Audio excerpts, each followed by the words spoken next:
You know what's funny about this one? Doing a remembering episode, that I always just do this in a one shot, one take format, blah blah blah blah blah.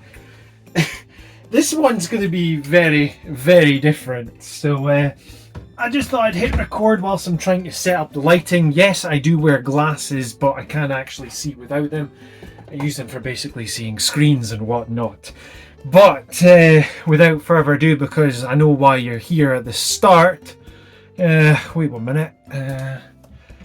Because it's not a chicken fillets episode without it. So, hello, John, aka Chicken Fillets here. Now, today we are here for another remembering episode. This series, well, I basically remember about a video game or a series, a console.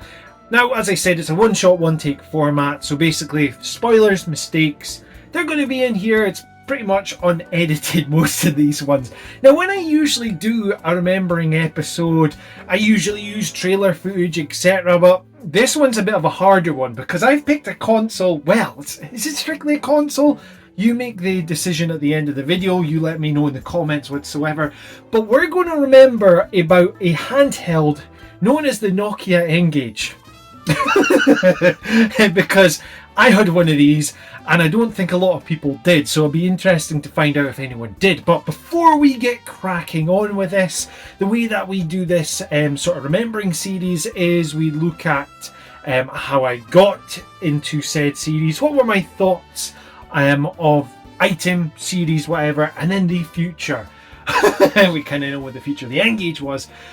Before we get cracking on as well, I've said that for a second time, if you like JRPGs, N-Gages for some reason, and hearing a wee Scottish guy talk about it, well, please consider subscribing to the channel.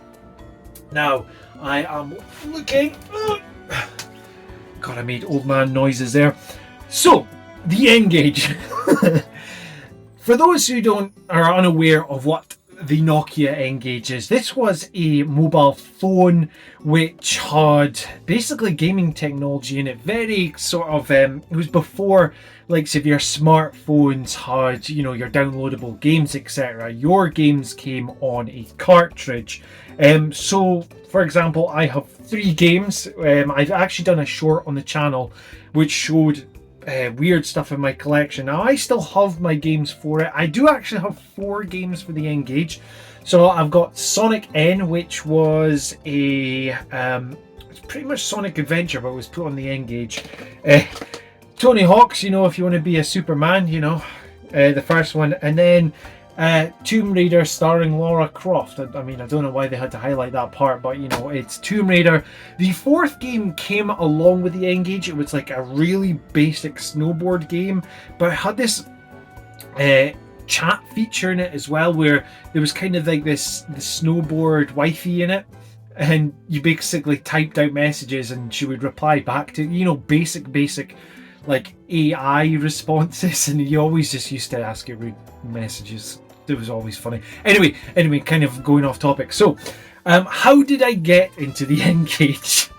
I didn't really get into it by my own choice. So this was back when I was in academy. So this will be early 2000, and mobile phones were basically becoming more prominent. The likes of Nokia 3210s, Nokia 3330s, you know, the bricks, which to this day, if you were to chuck it off likes of the tallest skyscraper in the world, it would probably survive. It would probably cause an extinction level threat to the world, because they are that indestructible. So I didn't really have a choice over what phones I got. It was basically what my parents, you know, gave me. Now, they knew that I liked my gaming. So, you know, at that time we had the PlayStation 2, etc. If you know the history of the channel, well, I was pretty much a casual gamer, you know, whatever was kind of popular. Not really into your sports titles. I've been, you know, no, well, actually, tell a lie, WWE and Tony Hawk's games, but do they really count? I don't know. So when it came to getting a brand new phone, they decided that I was going to get an N-Gage. I was just handed one, basically, with these games. Now, what's interesting enough, let's talk about, how you actually bought these games, because you think to yourself, if you're unaware, as I mentioned before, with mobile phone games, etc., you basically download them, but you had to buy these. So these came on cartridges, which you stuck in the back of your phone. Now, I've still got the instructions for these. But the weird way with the N-Gage, right? If you wanted to play these games, you had to take the back plate off of the mobile phone, right? You had to take the battery out. Then you had to, there was like a card slot, you know how you've got your SIM cards, etc. So there was a SIM card slot, and then there was the slot for the games. Bit of a weird one. Now, I had the original Nokia N-Gage model, because there was a re-release model which was like a better shape. I don't know about any of the other ins and outs of it. So yeah, it was weird having these sort of, console level games. They weren't the best of quality, but you still had like sort of Sonic the Hedgehog on handheld. The first Lara Croft game as well, Tomb Raider game, should I say? It was the first game from PlayStation 1 on this tiny little mobile phone, and I remember with this playing the mansion level, and the way that the screen is, it's like it's a mobile phone screen essentially. It's a tiny little window, so they basically compressed what you saw into this tiny little thing. Like, so if you've got your mobile phone, if you've got your mobile phone on portrait, because I take all my videos and things on landscape, when you're looking down at it, it was basically like the whole game was compressed, into it. But the visuals at that time for a mobile phone, this is before your Apple iPhones, etc., was pretty spectacular to see, especially with likes of Tony Hawk's on there as well. Again, it was a scrunched up version of it, but you still had the music, you still had that feel. Now, playing it was a totally like weird experience, because the way that the N-Gage was built, I don't know why. See, my N-Gage is back at my mum and dad's. I should have really picked up the N-Gage before I actually filmed this. I think it's there anyway, but I'll put a picture up on the screen, just remember for editing later, even though I said I don't really edit these, put things in it, Mr. Fillets. But anyway, it has like a circular button on, directional button on there, and then the actual dial pad, so 1 2 3 4 5 6 7 8 9, that had all the direction, like the inputs on there as well, which was really, really weird doing it. And even thinking back to it nowadays, when you think about mobile phones are so easy to do all your typing, but when you were doing text messages to people, and I think this is why I prefer just picking up the phone and speaking to folk, is you had to type. If you wanted to type hello or something, or hello, you'd have to type out the same button heaps of times. That's first world problems and all that. But yeah, I'm kind of waffling on with the N-Gage. Now, the way that you bought the games with these was like going into... Now, I remember Game Station, where I live, and they had the likes of the PlayStation 1 and PlayStation 2 game standees. I think that's when Xbox was coming in. But at the entrance, they actually had a dedicated area for N-Gage games, and I always remember that being, you come in and it was on the left-hand side. That game station's not there anymore.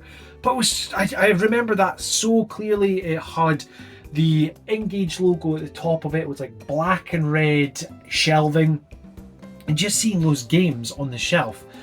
I have seen like YouTube channels.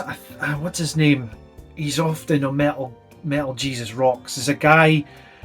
Oh, what's his name? I can't remember. But he collects, like, he's trying to open a museum, and he has a full N-Gage collection.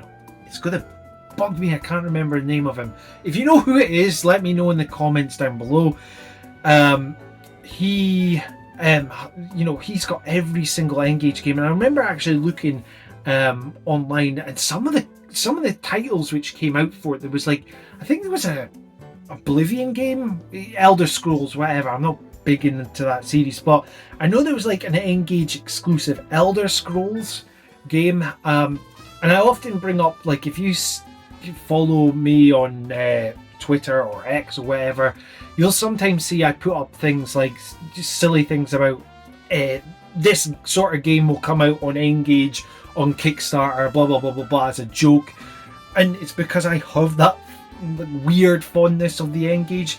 It's a thing that not a lot of people that I know ever had, and it's kind of like not a special thing, but you know, it was something that I had, no one else in my circle had.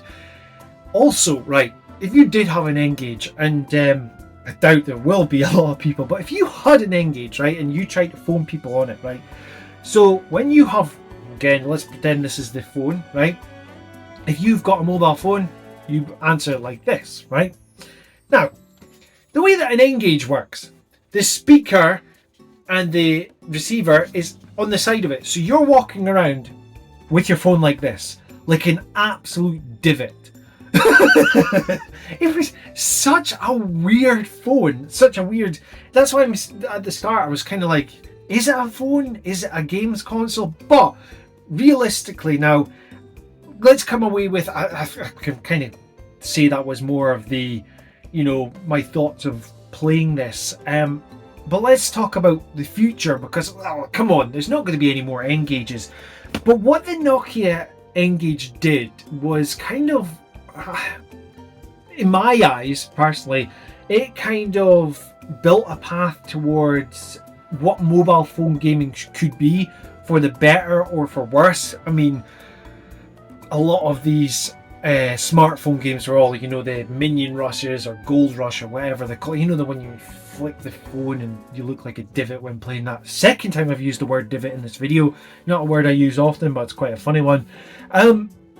Would I like to see Nokia take another crack at an N-Gage? But I would honestly find it really funny if they did, because there's so many different handheld markets now. The handheld market for gaming is pretty big. You've got Steam Deck, you've got Nintendo Switch, you've got the ROG Ally, is that how you pronounce it? There's loads of little handhelds. Analog Pocket. There we go. That's a company which will, for some reason, make an analog N-Gage. That is something I could see. The weird company would do something like that, and folk would be like, "Oh man, I remember the N-Gage. It was so good, revolutionary and stuff." And you'd be like, 12 people would buy it. I mean, yeah. I've been wanting to talk about the N-Gage for a good while, and I'm finally glad that I've just been able to ramble on about it. And I know that most of these remembering episodes are just generally me rambling, but I don't often do them in front of the camera, and that's because there's probably zero trailer footage of these games in the N-Gage format. I will try and look when I finish this video, but so yeah, there we go. The N-Gage. Bizarre one, isn't it? So anyway, if you have had an N-Gage in your life, please let me know what your thoughts were in the comments down below. If you want to help me grow this channel, you know what to do by now. Like, share and subscribe. You know, the usual YouTube thing. Please, I mean, honestly, I've been loving doing these remembering episodes. I love just doing this channel in general. So, you know what? Let's keep growing this channel as best as possible, because yeah, I'm getting all soppy now. So anyway, this has been John, aka Chicken Fillets, and until next time, get yourself an N-Gage for some reason. Tatty bye.